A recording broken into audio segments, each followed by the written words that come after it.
معزز سامعین کرام، بزرگوں اور نوجوان دوستوں اور عزیز بچوں، السلام علیکم ورحمۃ اللہ تعالی وبرکاتہ۔ الحمد للہ رب العالمین، والصلاة والسلام على سيد الأنبياء وأشرف المرسلين،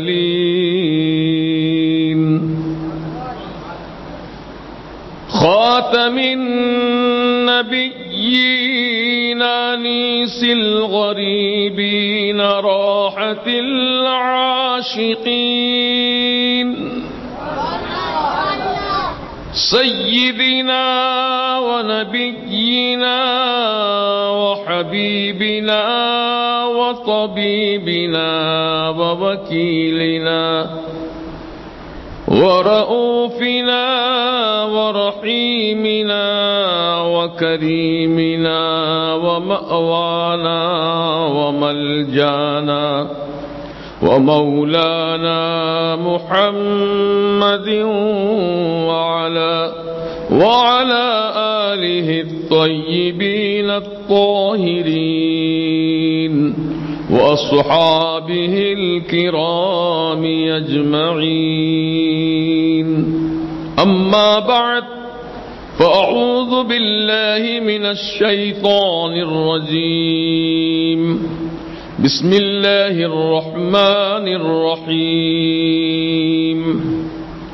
إياك نعبد وإياك نستعين،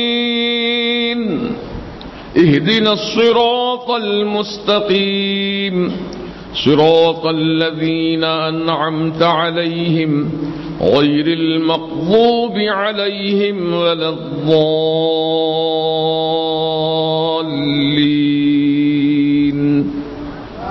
صدق الله العظيم وبلغنا رسوله النبي المتين الأمين الكريم۔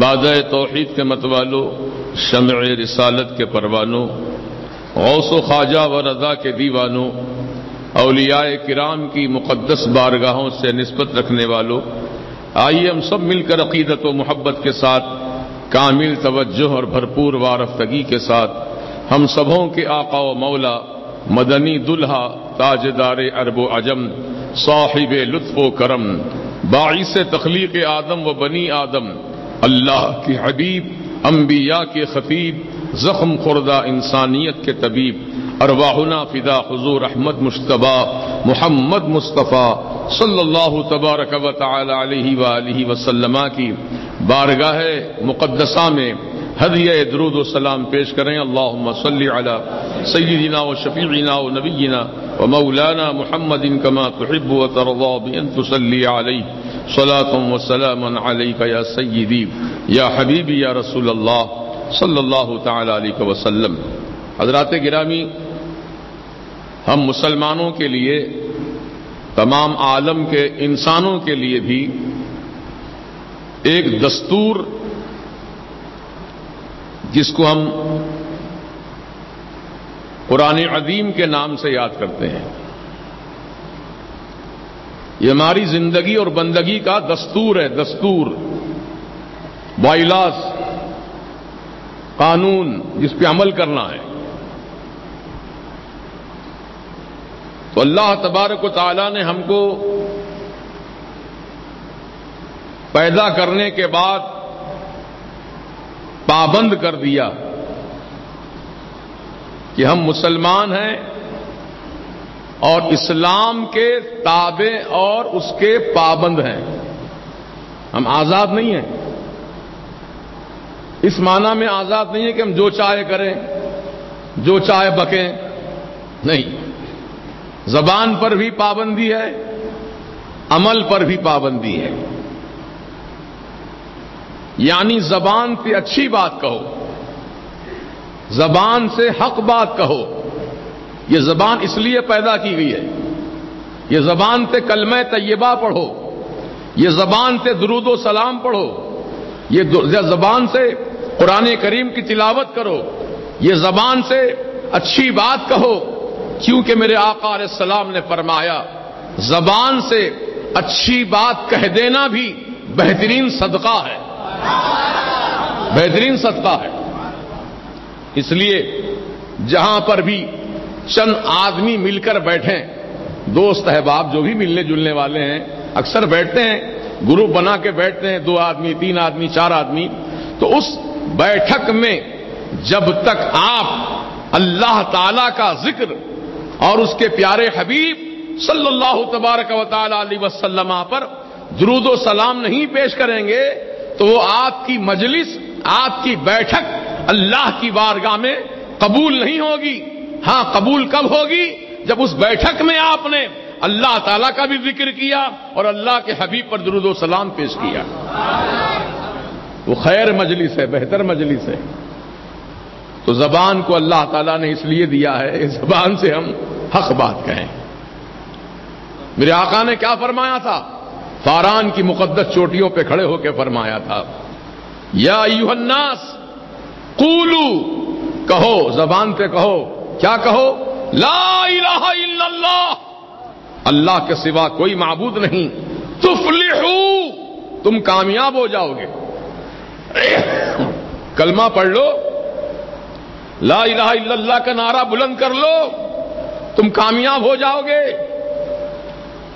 تو رسول پاک علیہ السلام نے اس زبان کا یہ استعمال کیا کہ اللہ کا نعرہ بلند کیا، حق کلمہ بلند کیا، اپنی رسالت کا اعلان کیا۔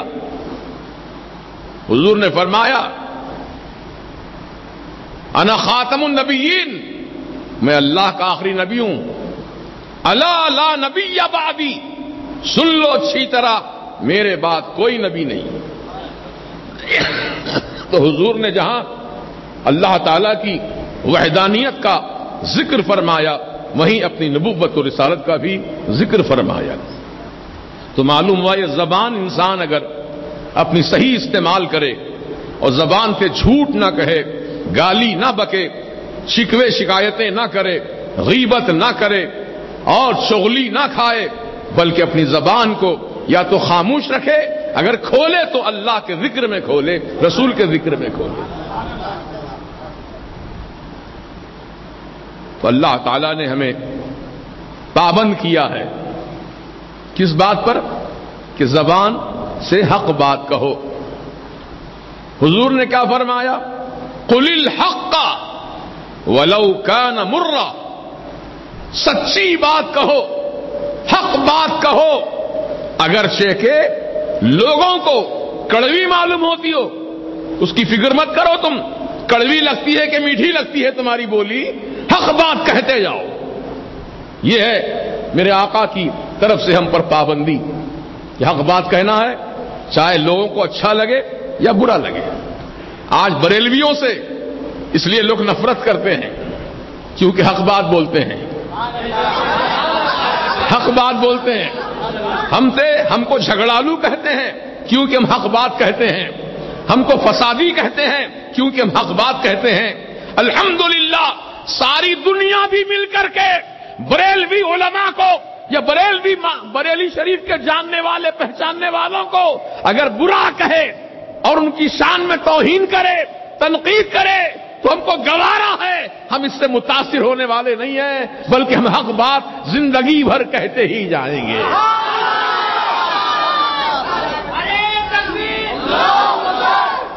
اور یہ ہمارا شعار ہونا چاہیے، ہمارا یہ شعار ہونا چاہیے، طریقہ کار ہونا چاہیے۔ اللہ تعالیٰ یقیناً حق ہے، بولو اللہ کیا ہے؟ حق ہے، اس کا دین حق ہے، اس کا کلام حق ہے، اور جو بندے حق بولتے ہیں وہ بھی اللہ کے محبوب ہیں۔ اب حضور سیدی تاج الشریعہ بدر الطریقہ کی زندہ مثال ہمارے سامنے موجود ہے۔ زندگی بھر میرے تاج الشریعہ نے حق کہا، چاہے حکومت کے خلاف ہو، چاہے عوام کے خلاف ہو۔ آپ نے گھبرائے نہیں، کسی سے خوف نہیں کھایا، خوف تھا تو فقط اللہ کا خوف تھا۔ یہی وہ خوبی ہے، یہی وہ خوبی ہے کہ تاج الشریعہ ہر ایک کی زبان پہ جاری و ساری ہے۔ اللہ تبارک و تعالیٰ کا کرم ہو گیا، اے اختر رضا تو ہمارے نام کا چرچا کیا ہے، اب تیرے نام کا چرچا قیامت تک ہوتا رہے گا۔ تکبیر، رسالت، تاج الشریعہ، شہباز ہند۔ تو یہ خوبی حضور تاج الشریعہ میں بدرجہ اتم موجود تھی کہ ہمیشہ حق کلمہ کہا آپ نے، کسی سے ڈرے نہیں، گھبرائے نہیں، مصلحت کا شکار نہیں ہوئے، کبھی کسی سے مرعوب نہیں ہوئے حضور تاج الشریعہ۔ یہی بزرگوں کا طریقہ کار رہا ہے، یہی بزرگوں کا طریقہ کار رہا ہے۔ کوئی بڑے سے بڑا بہادر آدمی ہو، پہلوان ہو، نامی گرامی شخصیت ہو، بادشاہ ہو کہ وزیر ہو، حکومت ہو کہ غیر حکومت ہو، بہرحال کسی سے متاثر ہوئے بغیر حق کلمہ کہہ دینا یہ اللہ کے نیک بندوں کی نشانی ہے۔ الحمدللہ ہم گناہگار ہیں، ہم سیاہکار ہیں، بدکار ہیں، لیکن اپنے بزرگوں کے طریقے پہ عمل پیرا ہیں، حق بولتے ہیں، چاہے کسی کو اچھا لگے چاہے کسی کو برا لگے، ہمیں اس کی پرواہ نہیں ہے، کیونکہ میرا یقین اور ایمان یہ ہے اللہ اور اللہ کے پیارے حبیب اور غوث و خواجہ رضا کی حمایت ہمارے ساتھ ہے، تو ہمیں کسی کی پرواہ نہیں ہے کہ کون ہم سے خوش رہتا ہے کون ناخوش رہتا ہے، ہمیں اس کی کوئی پرواہ نہیں ہے۔ اللہ رسول خوش رہے، غوث و خواجہ رضا خوش رہے تو ہماری دنیا اور آخرت کامیاب ہے۔ تو مسلمانوں، آج پوری دنیا میں چرچا ہے اعلی حضرت کا خانوادے کا، اعلی حضرت کے خاندان کا، بالخصوص حضور سیدی تاج الشریعہ بدر الطریقہ رضی المولا تعالیٰ عنہ کا، کیونکہ آپ کی زندگی کے اوصاف اتنے اعلیٰ ہیں کہ آج ساری دنیا تعریف کرنے پہ مجبور ہے۔ محترم دوستو، یہ مقبولیت ایسے ہی نہیں ملا کرتی ہے، یہ اللہ تعالیٰ کا کرم ہے، یہ اللہ تعالیٰ کا فضل ہے۔ ذَلِكَ فَضْلُ اللَّهِ يُؤْتِيهِ مَن يَشَاءُ وَاللَّهُ ذُو الْفَضْلِ الْعَظِيمِ۔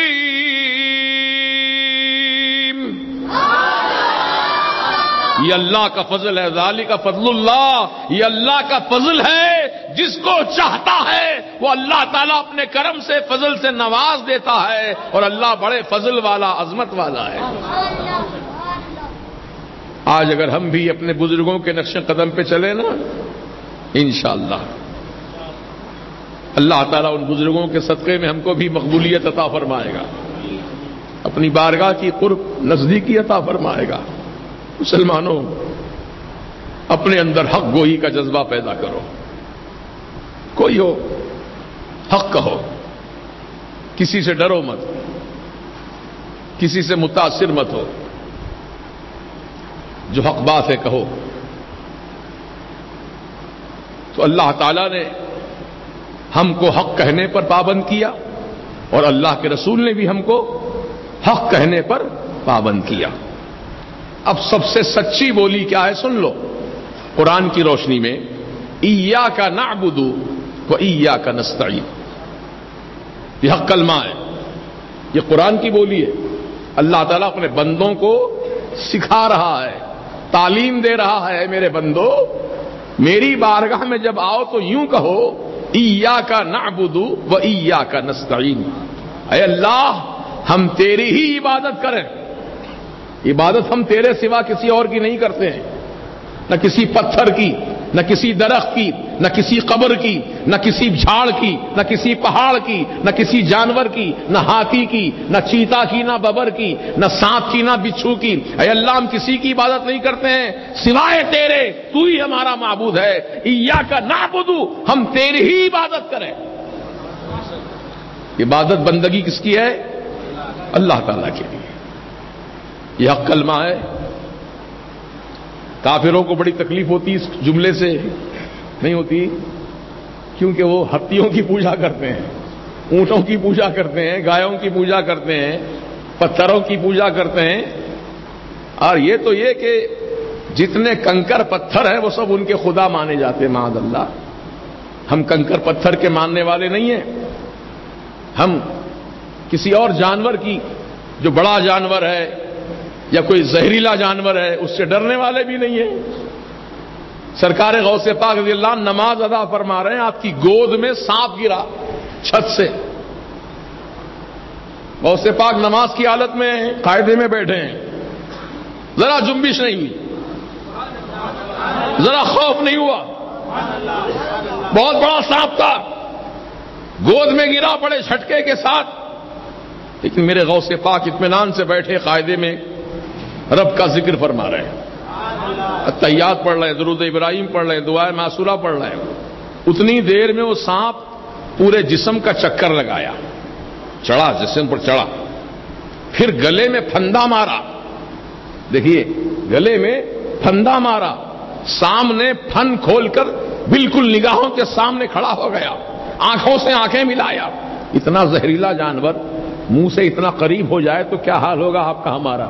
لیکن یہ غوث پاک ہیں، یہ ولیوں کے سردار ہیں، یہ شہنشاہ ولایت ہیں. اللہ اللہ، ولایت جن پہ ناز کرتی ہے وہ ذات غوث پاک کی ہے. سبحان اللہ. وہ ٹھہرا رہا، بہت دیر تک گھورتا رہا، اس کے بعد وہ اتر کے چلا گیا، کچھ نقصان نہیں پہنچایا. کیونکہ غوث پاک جانتے ہیں کہ کوئی کیڑا، کوئی مکوڑا، کوئی چیونٹی، کوئی جانور اس وقت تک کسی کو تکلیف نہیں پہنچاتے جب تک اس کا حکم نہ ہو. اگر میرے مولا کا حکم ہے تو ضرور تکلیف پہنچائے گا یہ، اور مجھے کوئی غم نہیں ہے. اور اگر تکلیف نہیں پہنچاتا ہے تو اللہ کا حکم ہے تو نہیں پہنچائے گا. تو وہ سانپ اتر کر چلا گیا. چند دنوں کے بعد میرے غوث پاک جب کسی جنگل میں تشریف لے گئے، اکثر آپ جنگلوں میں اپنا وقت گزارتے تھے کیونکہ وہاں تنہائی ہوتی ہے، لوگوں کا ہجوم نہیں ہوتا ہے، تنہائی خلوت ہوتی ہے اور ذکر الہی ہوتا ہے. سبحان اللہ. تنہائی میں، خلوت میں جو ذکر کی لذتیں ملتی ہیں وہ جلوت میں نہیں ملتی. اس لیے بزرگان دین راتوں میں جب ساری مخلوق سو جاتی ہے، بستروں پہ آرام کرتی ہے، اللہ کے ولی جاگتے ہیں اور ذکر الہی کرتے ہیں. میرے سرکار مفتی اعظم رضی اللہ تعالی عنہ رات کے وقت اپنے حجرے میں ذکر فرماتے تھے، ذکر جہری، ذکر جہری. تو خاندان کے افراد نے بتایا کہ کسی کی آنکھ کھل گئی رات میں، کمرے میں اندر جھانک کر دیکھا تو مفتی اعظم کے پورے جسم کی اعضاء بکھرے ہوئے ہیں اور ذکر الہی جاری ہے. یہ ذکر الہی ہے. کیونکہ اللہ والے جانتے ہیں کہ جب ساری دنیا سوتی ہے ہم کو محبت میں جاگنا ہے. کس کی محبت میں؟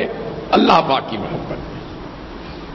میرے سرکار بھی راتوں میں تہجد کا اہتمام فرماتے تھے، اتنا لمبا لمبا قیام فرماتے تھے کہ پیر سوج جاتے تھے، پیروں پہ ورم آ جاتا تھا.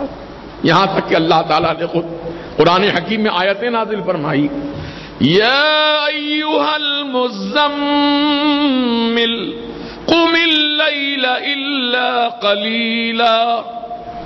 اے چادر میں جھرمٹ مارنے والے میرے پیارے نبی، اتنی لمبی رات تک قیام مت کیجئے، بس رات کا تھوڑا حصہ قیام کر لیجئے، آپ کے لیے اتنا ہی کافی ہے. رب نے کسی سے نہیں فرمایا کہ پوری رات مت کھڑے رہو، اپنے حبیب سے فرمایا، کیونکہ رسول پاک علیہ السلام اللہ کی محبت میں سب سے آگے ہے اور عبادت میں بھی سب سے آگے ہیں. رات رات بھر قیام ہوتا ہے، پیر پھول جاتے ہیں. رب تعالیٰ نے فرمایا محبوب اتنی تکلیف نہ اٹھاؤ، اتنی دیر رات میں مت جاگو، تھوڑی دیر قیام کر لو، کافی ہے تمہارے لیے. کسی سے نہیں فرمایا اللہ نے سوائے اپنے حبیب کے. تو اللہ والوں کی عبادتیں راتوں میں زیادہ ہوتی ہیں، کیونکہ دن کے وقت میں آوازیں، پکارے، لوگوں سے ملنا جلنا، کھانا پینا سب لگا رہتا ہے. اللہ والے جو ہے راتوں میں تنہائی میں ذکر الہی میں مصروف ہو جاتے ہیں، کیونکہ اس وقت ڈسٹرب نہیں ہوتا ہے، ڈسٹربنس نہیں ہوتا ہے، بالکل تنہائی کا عالم ہے اور اللہ کی محبت میں ڈوب جاتے ہیں. ایمان والو اپنے اندر بھی وہ جذبہ محبت پیدا کرو. رات کے وقت میں تنہائی میں آپ اللہ کی بندگی کرو، کچھ دیر آرام بھی کر لو، کچھ دیر اللہ کی عبادت بھی کر لو، کیونکہ وہ کام اچھا ہے. سرکار فرماتے ہیں وہ کام اچھا ہے جو تھوڑا ہو، روزانہ ہو. ایک دن میں پوری عبادت کر لی، تھک گئے، دوسرے دن اٹھے ہی نہیں، پھر وہ بہتر نہیں ہے۔ روزانہ کرو عمل، لیکن تھوڑا عمل کرو، روز کرو پابندی سے، وہ اچھا ہے تمہارے لیے۔ اللہ تعالیٰ ہم سب کو توفیق رفیق عطا فرمائے۔ تو بندہ حق کی بولی کیا بولتا ہے؟ ایاک نعبد و ایاک نستعین، اے اللہ ہم تیری ہی عبادت کریں اور تجھ ہی سے مدد چاہیں۔ عبادت کا مفہوم تو میں نے مختصر بیان کر دیا۔ اب یہ مسئلہ ہے ایاک نستعین کا، یہ بہت نازک ہے اور سمجھنے کی ضرورت ہے۔ فرقہ وہابی دیوبندی یہی آیت کو دلیل بنا کر کہتے ہیں کہ دیکھو قرآن میں تو یہ لکھا ہوا ہے کہ مدد اللہ ہی کی مانگنا چاہیے۔ جب اللہ ہی سے مدد مانگنے کا حکم قرآن میں ہے تو اللہ کو چھوڑ کر تم یا رسول اللہ المدد، یا صدیق اکبر المدد، یا فاروق اعظم المدد، یا عثمان غنی المدد، یا مولا علی المدد، یا امام حسن المدد، یا امام حسین المدد، یہ سب اللہ کو چھوڑ کر یہ غیر خدا کو کیوں یاد کرتے ہو، کیوں مدد مانگتے ہو ان سے؟ یہ ان کا کہنا ہے، کس کا؟ وہابی دیوبندی کا۔ لیکن یہ لوگ آج تک یہ نہیں سمجھے کہ رسول کون ہے، صدیق اکبر کون ہے، فاروق اعظم کون ہے، عثمان غنی کون ہے، مولا علی شیر خدا کون ہے، حسنین کریمین کون ہے۔ اگر یہ جان لیتے ہوتے نا تو یہ اعتراض نہ کرتے، اللہ کو چھوڑ کر نبی سے کیوں مدد مانگ رہے ہو، اللہ کو چھوڑ کر رسول سے کیوں مدد مانگ رہے ہو، اللہ ہی سے مدد مانگو۔ المدد یا اللہ کہو، المدد یا نبی مت کہو، المدد یا رسول اللہ مت کہو۔ تو سنو جواب کان کھول کر، نبی غیر اللہ نہیں ہے، نبی غیر اللہ نہیں ہے، اہل اللہ ہے۔ رسول غیر اللہ نہیں ہے، رسول اللہ ہے۔ صدیق غیر اللہ نہیں ہے، وہ اللہ کے حبیب ہیں۔ جتنے اولیاء کرام ہیں یہ غیر خدا نہیں ہیں۔ غیر خدا کا مطلب ہوتا شیطان،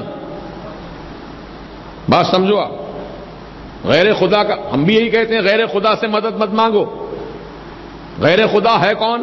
شیطان غیر خدا ہے، نمرود غیر خدا ہے، حامان غیر خدا ہے، شداد غیر خدا ہے، فرعون غیر خدا ہے۔ جتنے دشمنان اسلام ہیں وہ سب غیر خدا ہیں، اور جتنے رسول اللہ کے صدقے میں اللہ کے محبوب ہیں وہ سب اہل اللہ ہیں۔ تو غیر اللہ سے مدد مانگنا شرک ہے، اہل اللہ سے مدد مانگنا شرک نہیں ہے، بلکہ اللہ تعالی کا حکم اور اس کے پیارے حبیب کا صدقہ ہے کہ ہم ان سے مدد مانگتے ہیں۔ قرآن اٹھاؤ، صرف ایک ہی آیت میں پورا قرآن نہیں ہے پیارے، 30 پاروں میں قرآن ہے نا۔ تم ایک ہی آیت پکڑ کے بیٹھ گئے، قرآن میں اور بھی آیتیں موجود ہیں، پڑھو اس کو۔ اللہ تعالیٰ کیا فرماتا ہے؟ انما ولیکم اللہ، بے شک اللہ تمہارا مددگار ہے۔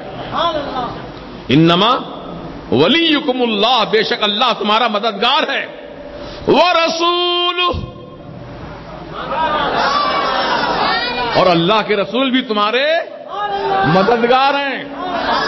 والذین آمنوا، اور جتنے متقی ایمان والے ہیں سب تمہارے مددگار ہیں۔ اللہ بھی مددگار، رسول اللہ بھی مددگار، اہل اللہ بھی مددگار۔ جب اللہ خود مددگار بنایا ہے،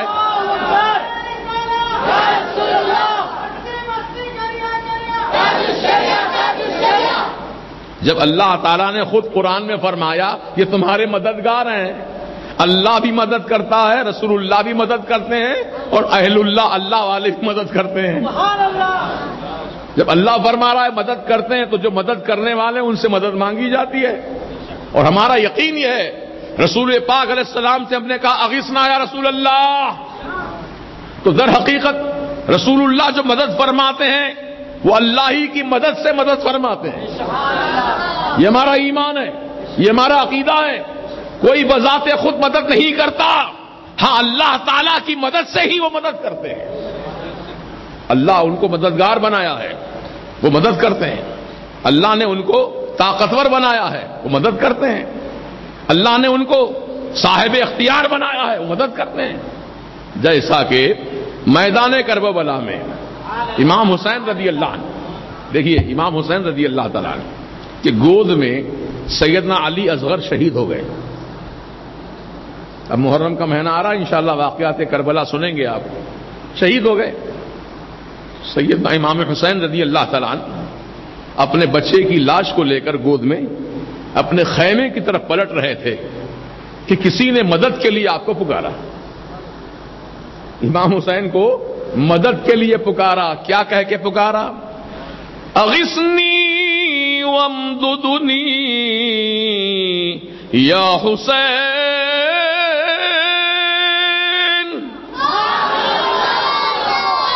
اے حسین میری مدد کیجئے، میری فریاد کیجئے. امام حسین کے کانوں میں آواز آئی، کوئی مدد کے لیے آپ کو پکار رہا ہے. قسم خدا کی قریب میں نہیں تھا، بہت دور سے پکار رہا تھا، بہت دور سے پکار رہا تھا، سمندر سے پکار رہا تھا. اللہ اکبر.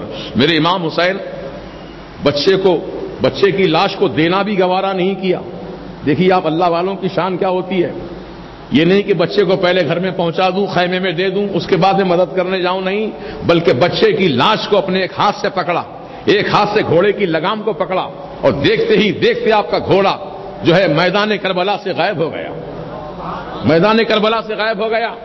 آنن فانن پہنچے، جس کی مدد کرنا تھا مدد کیے، واپس آ گئے تو لوگوں نے پوچھا حسین کیا پانی پینے گئے تھے؟ آستین بھیگا ہوا ہے آپ کا، پانی کے قطرے ٹپک رہے ہیں، پانی پینے گئے تھے؟ کہا نہیں نادانو، پانی پینے نہیں گیا تھا، جو پانی میں ڈوب رہے تھے ان کی مدد کرنے گیا تھا. جو پانی میں ڈوب رہے تھے ان کی مدد کرنے گیا تھا.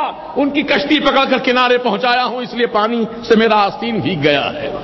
میں جانتا ہوں میرا پروردگار مجھ کو بھوکا پیاسا رہنے میں راضی ہے، تو میں اپنے رب کی رضا کے خلاف نہیں کروں گا.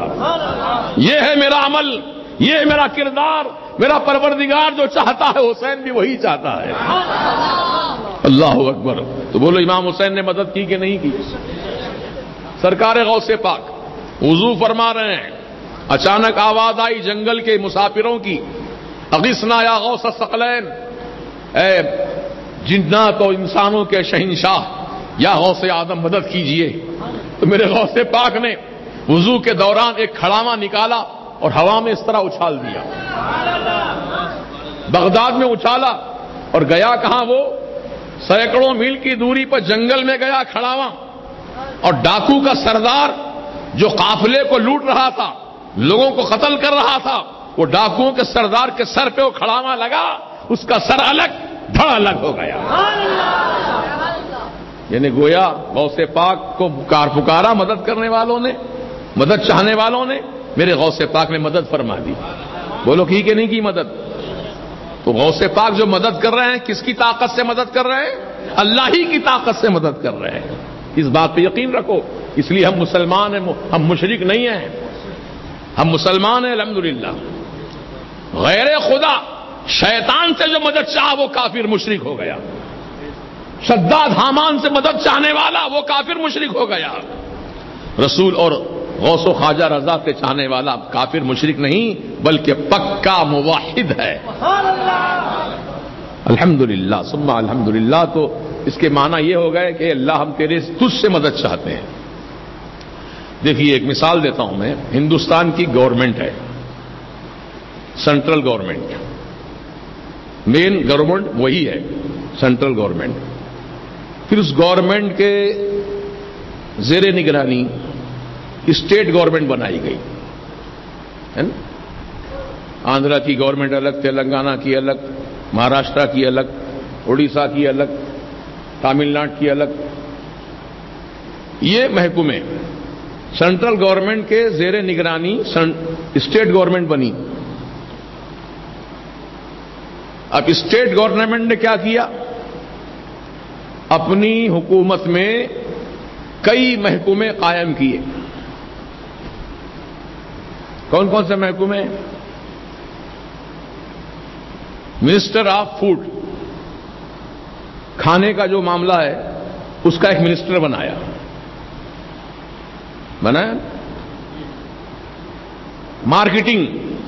مارکیٹنگ کا ایک وزیر بنایا، منسٹر آف مارکیٹنگ. ایک صحت، انسان کی صحت کے لیے، دواخانوں کے انتظامات کے لیے ایک وزیر بنایا، اس کو وزیر صحت کہتے ہیں. اس طریقے سے ایک وزیر داخلہ بنایا. وزیر داخلہ کا کام کیا ہے؟ اس کا کام لا اینڈ آرڈر مینٹین کرنا. تو لا اینڈ آرڈر مینٹین کرنے کے لیے وزیر داخلہ نے ہر محلے میں ایک پولیس اسٹیشن قائم کیا. تو بتائیے جتنے بھی کام ہو رہے ہیں سب کس کے تحت ہو رہے ہیں؟ جلدی بولیے نا. گورنمنٹ کے تحت ہو رہے ہیں، چاہے سینٹرل کی گورنمنٹ ہو چاہے اسٹیٹ کی گورنمنٹ ہو رہے ہو، تو اسی کے زیر انتظام، اسی کے تحت ہو رہے ہیں. اب مثال کے طور پر کچھ مسئلہ ہو گیا. ابھی حال ہی کی بات ہے کہ ایک نوجوان کے گھر میں چوری ہو گئی. سیل فون چرا لیے چرانے والے نے، سمجھا؟ تو وہ جس کے گھر میں چوری ہوئی کہاں گئے؟ وہ سیدھے میرے پاس نہیں آئے، آپ کے پاس نہیں آئے، سیدھا پولیس اسٹیشن میں گئے. تو پولیس اسٹیشن کے پاس جانا، پولیس کے پاس FIR لکھانا، گویا آپ حکومت سے درخواست کر رہے ہیں کہ میرے گھر میں حادثہ ہو گیا ہے، آپ میری مدد کیجیے. تو بولو، پولیس والوں کی مدد دراصل کس کی مدد ہے؟ وہ گورنمنٹ کی مدد ہے. کس کی مدد ہے؟ اصل مددگار گورنمنٹ ہے. گورنمنٹ نے اپنے زیر نگرانی ایک پولیس کا محکمہ قائم کیا. پولیس والے تمہاری مدد کر رہے ہیں. آپس میں جھگڑا ہو گیا، تو جھگڑا ہوا تو سب سے پہلے پولیس اسٹیشن جاتے ہیں، یا پولیس المدد بولتے ہیں، جاتے نا، یا پولیس المدد. تو یا پولیس المدد بولنا یہ جائز ہے تمہارے پاس، یا غوث المدد بولنا شرک ہے. یہ کہاں کا انصاف ہے؟ جیسے تمہاری دنیا کی حکومت پولیس کا محکمہ، فوج کا محکمہ بنا کر کے یہ رہنے والوں کو، ہندوستان میں رہنے والوں کی مدد کرواتی ہے حکومت. تو اس طریقے سے اللہ تعالی کی حکومت صرف کسی اسٹیٹ میں نہیں ہے، زمین پر ہی نہیں ہے، ہواؤں پر اس کی حکومت ہے، پانی پر اس کی حکومت ہے، پہاڑوں پر اس کی حکومت ہے، ذرے ذرے پر اس کی حکومت ہے، پانی پر اس کی حکومت ہے، ہواؤں پر اس کی حکومت ہے، وحوش و طیور پر اس کی حکومت ہے، جنات و انسان پر اس کی حکومت ہے. تو اللہ تعالیٰ اپنی حکومت کا انتظام چلانے کے لیے فرشتوں کو مقرر کیا. اے جبریل، جب بھی میرا کوئی حکم ہو میرے نبی تک پہنچانا ہو، تمہاری ڈیوٹی ہے کہ میرا حکم لے کر میرے نبی تک پہنچا دینا. تو جبریل اللہ ہے کہ غیر اللہ ہے؟ اللہ تو نہیں ہے نا. بولو جی، مدد کر رہے نا، وہ نبی کے پاس آ کر پیغام پہنچا رہے اللہ کا. خیر، اور آگے بڑھیے. پانی برسانا، آسمان سے پانی برسانا، برسانے والا اللہ ہی ہے، لیکن اللہ تعالیٰ خود نہیں برساتا ہے. اپنے ایک فرشتے کو جن کا نام سیدنا میکائیل علیہ السلام ہے، ان کے ذمے کام کر دیا ہے کہ جہاں جہاں پانی کی ضرورت ہے میرے بندوں کو پانی پہنچاؤ. کبھی پانی رحمت بن جاتا، کبھی زحمت بن جاتا ہے. کیرلا والوں کے لیے زحمت بن گیا، اور دیگر ممالک میں جہاں جہاں برسات ہوئی اطمینان و سلامتی کے ساتھ وہ رحمت بن گئی. اللہ کی مرضی کی بات ہے.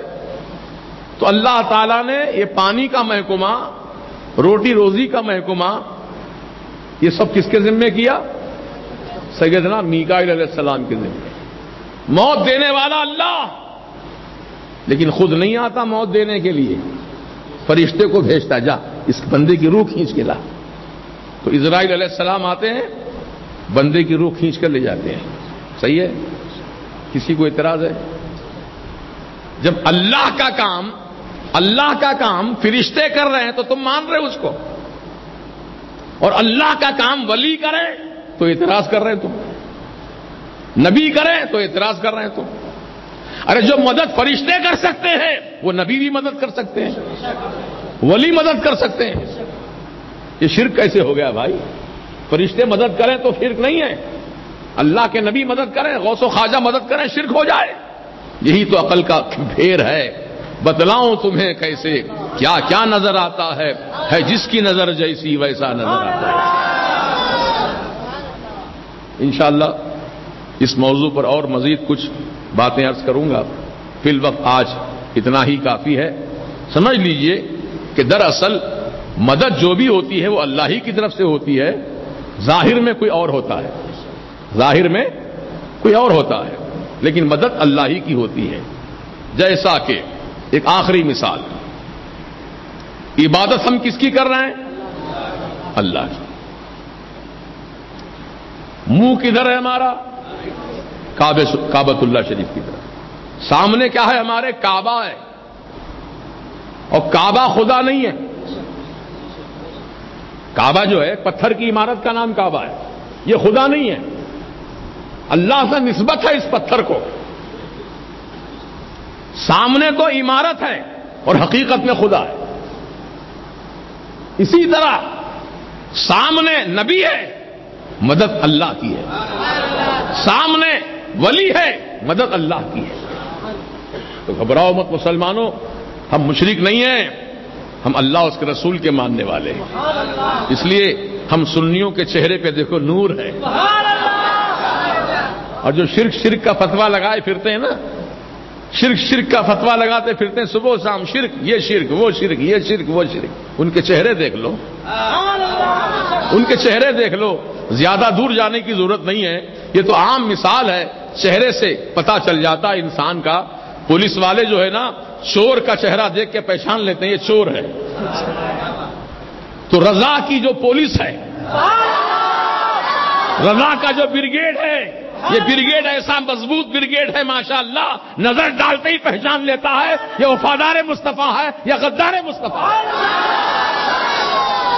عشق محبت شہباز ہندوستان زندہ باد. اعلان کرنا ہے، کچھ اعلان کرنا ہے. ہاں حضرات گرامی، اب میری تقریر یہیں پر میں بند کرتا ہوں، ختم کرتا ہوں. ایک اپیل ہے آپ سے، گزارش ہے کہ انشاءاللہ اسی مرکز اہل سنت پر انشاءاللہ 20 اور 21 اکتوبر کو 2 روزہ 100 سالہ عرس اعلی حضرت منایا جا رہا ہے. 2 دن چلے گا پروگرام، صبح سے شام تک، 10 بجے سے لے کے عشاء تک 2 دن پروگرام چلے گا. اس میں خواتین کا علیحدہ سے پروگرام ہوگا، مرد حضرات کے پروگرام ہوں گے. اس کی تفصیل پوری آئے گی آپ کے سامنے. تو اب اس کی تیاری میں ہم کو لگے رہنا ہے. سب سے پہلے تو اس کا ایڈورٹائزمنٹ صحیح ہونا چاہیے، اشتہارات کے ذریعے اور میڈیا کے ذریعے اور اپنی زبان کے ذریعے ایک کو پیغام پہنچاتے جائیے. اور چونکہ اس میں بڑے بڑے علماء ہندوستان کے، بالخصوص تاج الشریعہ کے شہزادے حضرت علامہ مولانا مفتی اسجد رضا صاحب، جانشین حضور تاج الشریعہ، وہ تشریف لا رہے ہیں. مفتی اختر حسین علیمی صاحب تشریف لا رہے ہیں. مفتی شمشاد عالم صاحب مصباحی تشریف لا رہے ہیں. حضرت علامہ صاحب قبلہ تشریف لا رہے ہیں. اور بہت سارے علماء جن کی تعداد 11 یا 12 ہے، باہر سے علماء آ رہے ہیں. ماں باقی علماء یہاں کے رہیں گے اور 2 دن پروگرام چلیں گا. ہر ایک کا عنوان جدا جدا ہے، ہر ایک کا عنوان جدا جدا ہے. اپنے اپنے عنوان کے مطابق بولیں گے تاکہ آپ کی معلومات میں اضافہ ہو. سب ایک جیسی تقریر نہیں کریں گے، الگ الگ عنوان پہ تقریر ہوگی. تو اس کے لیے آپ حضرات کا خصوصی تعاون چاہیے. اب یہ شادی کے تعلق سے مسئلے مسائل پوچھے گئے ہیں کہ پہلے سال میں محرم کی پہلی تاریخ سے 10 دن تک شادی کے جو پہلی شادی ہوئی ہے، مطلب دلہن کو جو ہے لڑکی کے ماں باپ کے پاس بھیج دیتے ہیں اور سفر کے 13 دن جو ہے وہ والدین کے پاس بھیج دیتے ہیں، چھوڑ دیتے ہیں. کیا یہ درست ہے؟ کیا ایسا کوئی قاعدہ قانون نہیں ہے. آپ احتراماً محرم شریف کے احترام میں، کہ جیسا کہ وہ مہینہ جو ہے امام حسین کے شہادت کا مہینہ ہے، اور اس مہینے میں اگر ہم احتراماً میاں بیوی ملنے سے آپس میں دوری اختیار کر لیں، 10 دن تک احتیاط کر لیں، تو یہ ادب کی بات ہے، کوئی قانون نہیں ہے، ادب کی بات ہے۔ یہ سب جلسے کے لیے رقم جمع ہو رہی ہے، کیونکہ جلسہ کا جو خرچ ہے بہت بڑا خرچ ہے، کیونکہ لاکھوں کا مسئلہ ہے۔ اب 11 علماء کرام تشریف لا رہے ہیں تو ان کے آنے جانے کے پلین کے خرچے، سمجھے آپ، وہی لاکھوں میں ہو رہے ہیں۔ پھر ان کی خدمت کے لیے جلسہ گاہ کے انتظامات کے لیے بھی پوسٹر کی چھپوائی، بینر کی چھپوائی، یہ سارے انتظامات کرنے ہیں انشاءاللہ۔ ابھی تو ٹائم ہے، اب ہر جمعہ کو انشاءاللہ اپنی مدد یہاں پہنچاتے رہیے وقتاً فوقتاً، اور اللہ پاک آپ کے درجات میں، آپ کی خیر روٹی روزی میں خوب برکتیں ترقیاں عطا فرمائے۔ آمین بجاہ سید المرسلین یا رب العالمین والحمد للہ رب العالمین۔